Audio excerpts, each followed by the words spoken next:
Bismillahirrahmanirrahim. Assalamualaikum warahmatullahi ta'ala wabarakatuh.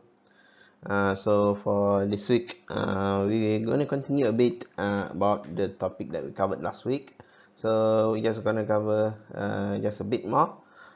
First, we're going to talk about the components of risk.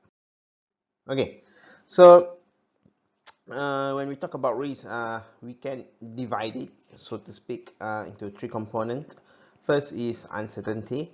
The second one is a degree of risk, and the third one is the cost of loss. Okay, so uncertainty. What does uncertainty mean? Uncertainty exists due to lack of knowledge on what future will bring, right? So when in life there is always uncertainty. We are always uncertain about things that's gonna happen, right?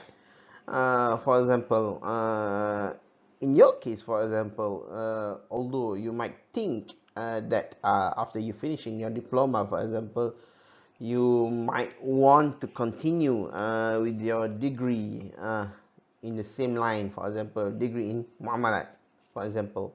But then there is always uncertain element, right? For example, you got an offer to study something else in another university, for example, right? Uh, a lot of things can happen, right? So there is an element of uncertainty that exists, right? Because we don't know what the future will bring, right? Next, we're going to talk about the degree of risk. Okay, so when we talk about risk, not all risk is the same, right?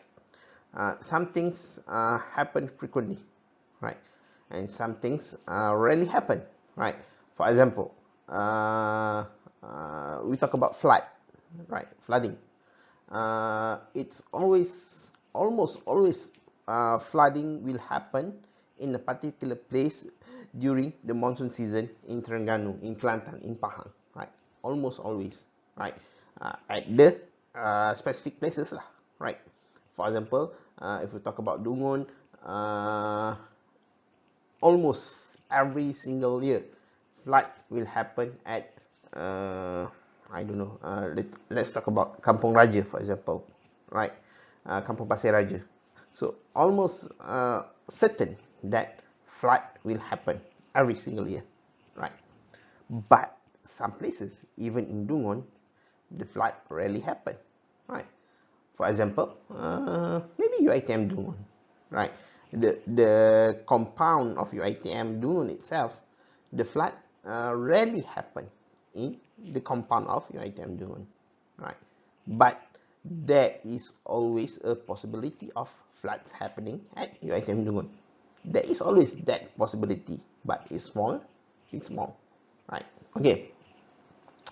Next is the cost of the loss, right? So when we talk about cost of the loss, we're going to talk about peril and hazard, right? So this is going to need a bit of explanation, so we'll go further.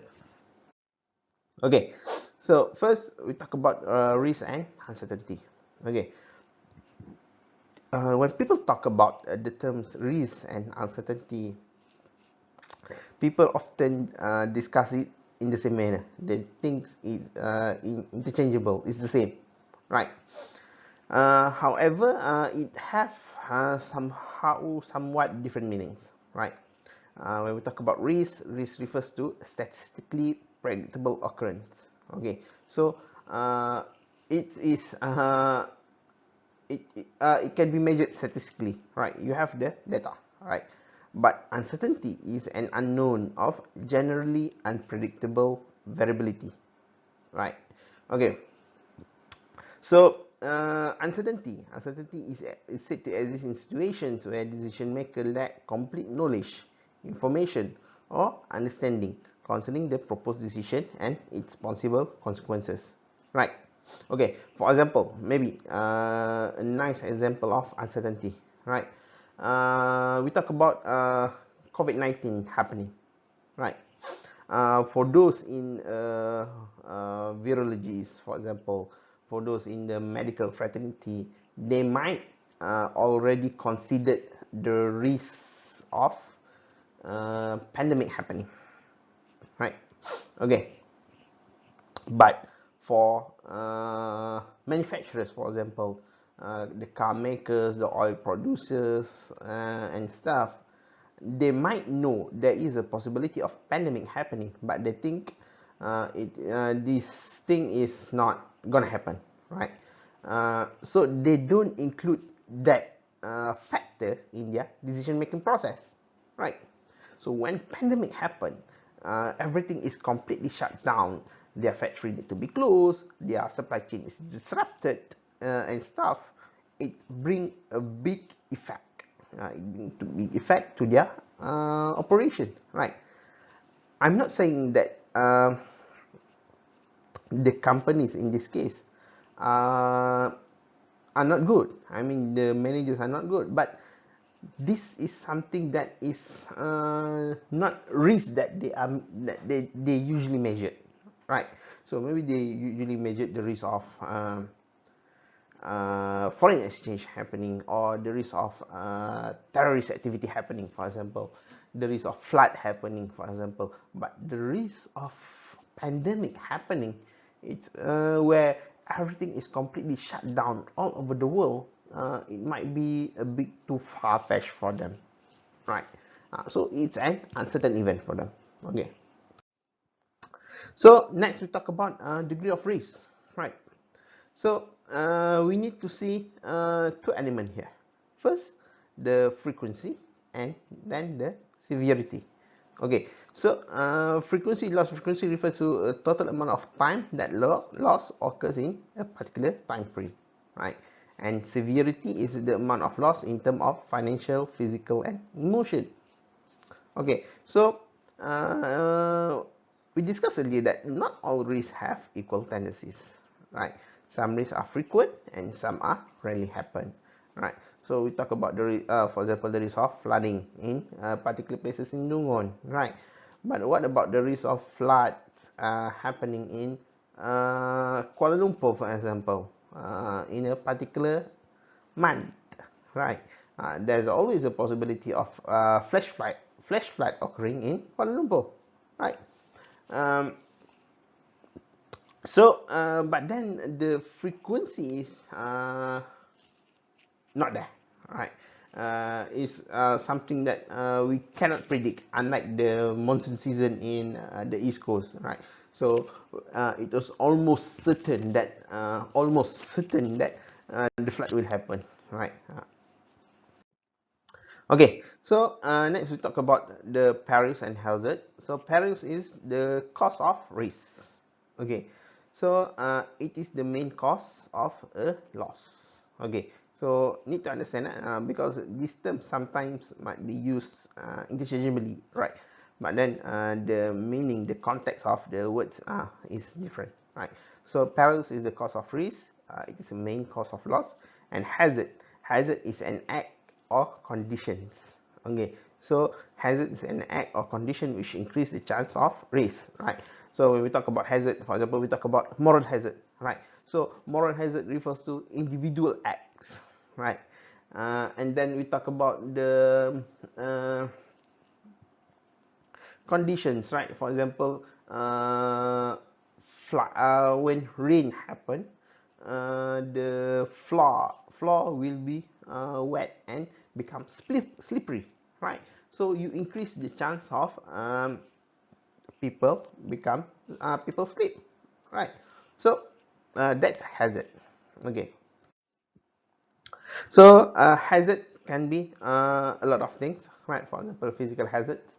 So physical hazards refers to physical condition which increases the chance of loss. For example, slippery road increases the chance of loss, for example, accidents, right? And then defective wiring increases the chance of fire. Defective lock on a door increases the chance of theft. Okay. And then moral hazard. So this is individual, right? So moral hazard refers to dishonesty or character defects in an individual which increase loss, right? So for example, you submit a fraudulent claim, inflating amount of claim, murdering an insured to collect the life insurance, right? And then you have the moral hazard, right? So you have a moral and moral, right? I don't know how you're going to pronounce it, but there are two different things, right? Moral and moral. right? So it refers to the carelessness to a loss because of the existence of insurance, right? Okay, for example, your car have insurance, right? So it doesn't matter if people want to steal it. It's okay, I have an insurance, right? uh, this is the usual one, right? People take the windshield insurance, right? So if you have a windshield insurance, you can claim, if I'm not mistaken, every 2 years, right? Means that you can change your windshield every 2 years if something happened, right? So what happened is that some people do actually uh, just throw a stone to their windshield, right? After 2 years, uh, not after 2 years, every 2 years, right? Because they know they can change the windshield, right? So that's a moral hazard, right? Another example, maybe before this, a case of where people were taking takaful, right? When you take takaful, um, there are certain contracts that are offered you X amount of money when you get awarded, right? So for example, if you are awarded for 1 day, the takaful or insurance providers will give you 100 ringgit per day, right? 10 days is 1000 ringgit, right? So what happened, some people do actually find reasons to get awarded, right? So that's a moral hazard, right? So but after that cases blew up, the process of getting awarded become tighter, right? So it's not easy like before this for you to get awarded and claim for that particular amount, right? So next one is legal hazard. So legal hazard refers to characteristic of the legal system which increase the uh, frequency severity of loss, right? So for example, insurance clauses which require insurers to include coverage on alcoholism, right? Okay, next we're going to talk about the classification of risks. Okay, so uh, there are multiple classification of risk, so right, but in this particular section we're going to discuss just a bit of it, right? For example, we're going to discuss about speculative and pure risk. Next is fundamental and particular risk. Next, the other one is financial and non-financial risk, and then static and dynamic risk. Okay, so pure risk, right? So pure risk is the possibilities that can result in only loss or break even, right? The possible outcome can be adverse, which is a loss, or break even, not loss. And the pure risk can actually generally be covered, right?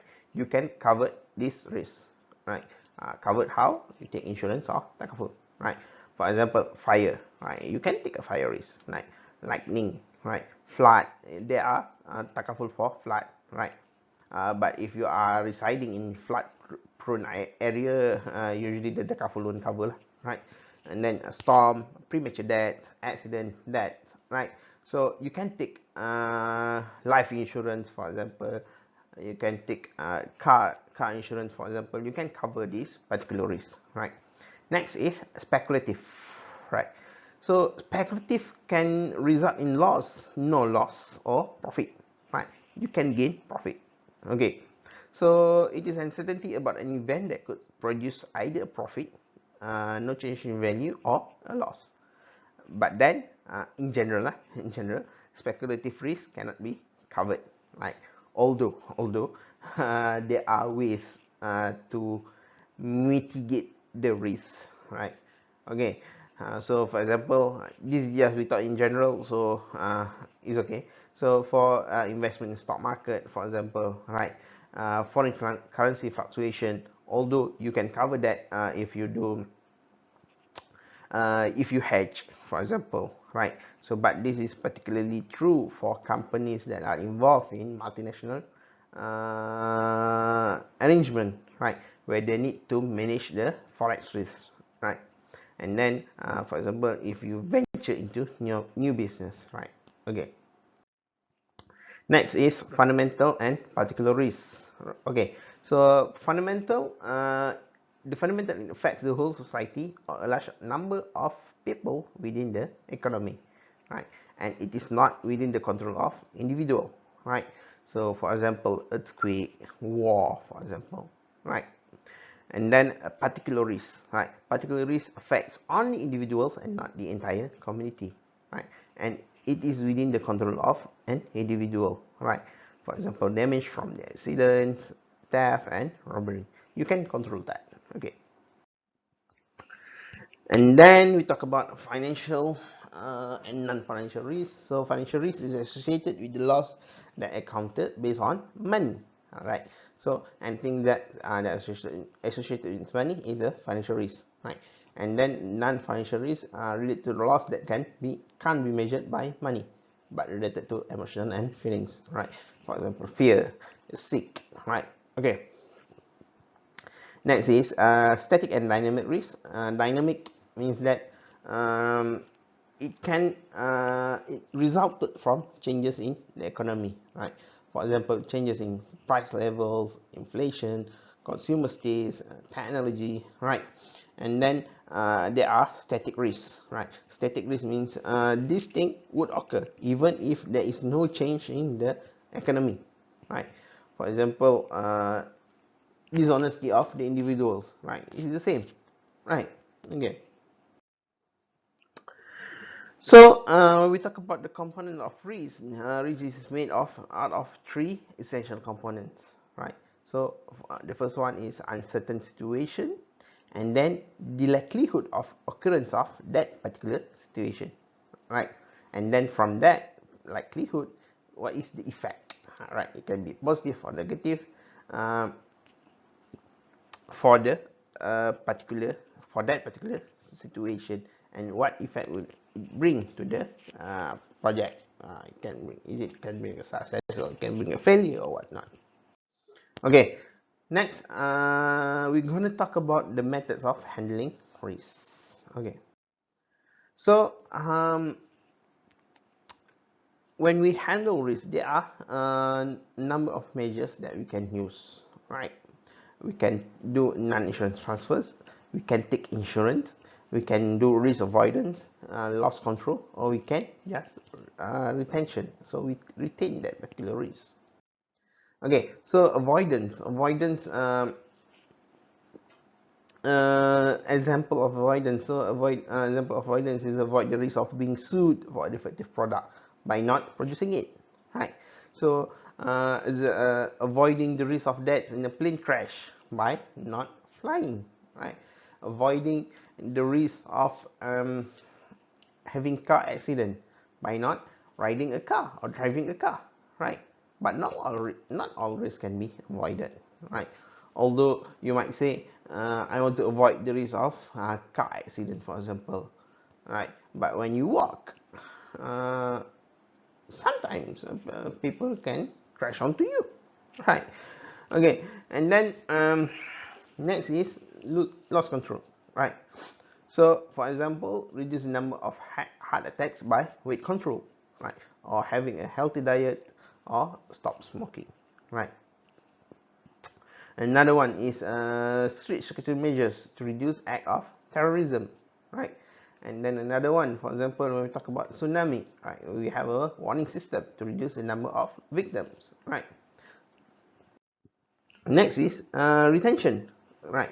So we retain the risk by involving in insurance, right? So for example, we know the risk of job-related accidents, right? And then next one is non-insurance transfers, right? So this is the things that we always do. For example, the risk of defective TV can be transferred to the retailer through warranty systems, and we have warranty, right? And then the risk of increasing rent, for example, can be transferred through a long-term agreement, right? So instead of having a possibility of rent increasing in the next year, we sign 3 years contract, for example, right? and then we can do hedging, right? So we can transfer risk or of unfavorable price fluctuation by involving in future contracts. All right. Okay. So this term hedging in future might be a bit new for you, so you might want to Google a bit and we can discuss in class, right? Next is insurance, right? So we can take insurance. Of course, we talk about takaful to mitigate unforeseen health risks, right? So or maybe other particular risks. We talk about fire, flood, right? We can take insurance plans. Okay, so this is an example that you might want to refer later. So that's all for this week. We shall continue with another chapter next week.